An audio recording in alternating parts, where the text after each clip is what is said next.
Hello guys, it's been so long. I'm really very sorry that I just disappeared.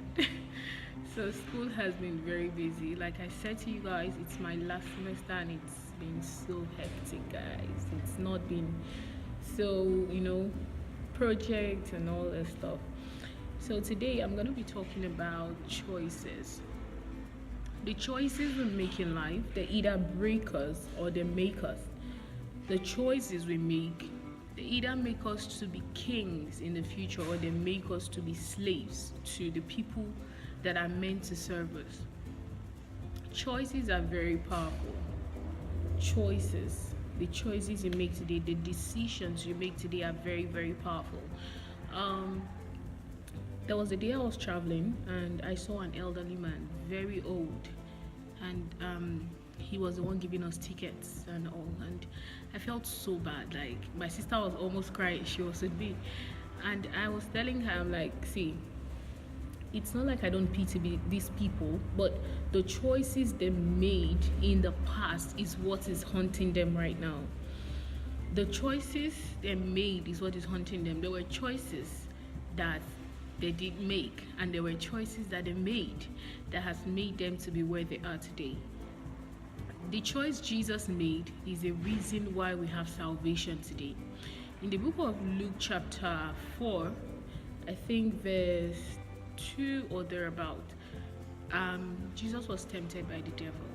He was hungry. He had a choice to eat.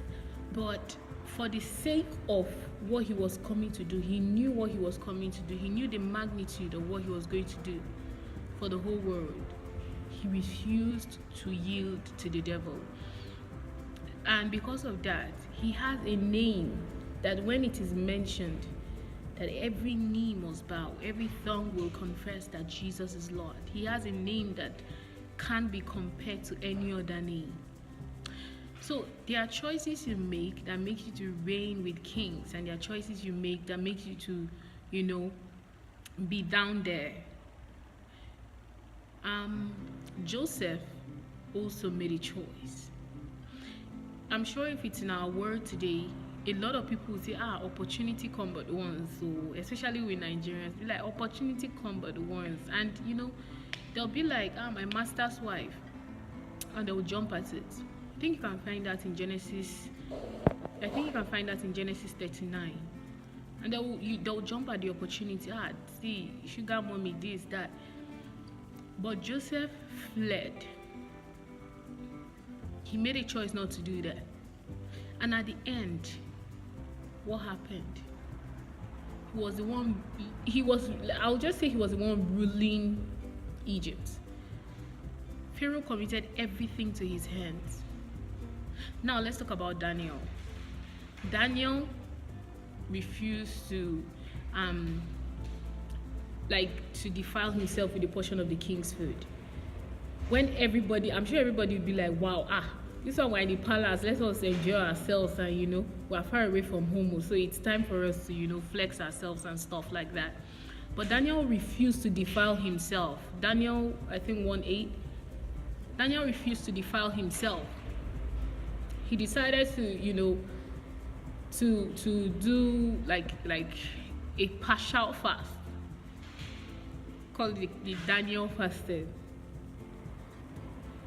He refused to defile himself. It was a choice. When Nebuchadnezzar said, if anybody doesn't bow to our God, they'll be thrown into the fiery furnace. Shadrach, Meshach, and Abednego refused to bow. And when they were thrown into the fiery furnace, God was there with them.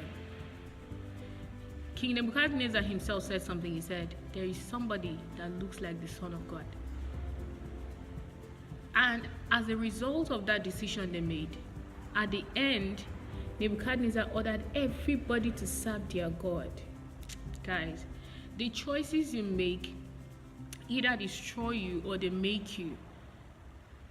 There are so many people now that on their deathbeds, they are regretting it. You have the opportunity to make right choices. You might be saying, I've made bad choices. I've made mistakes in my life. I've done so many bad things that I feel like, ooh, it can, like, I can never be redeemed and stuff like that.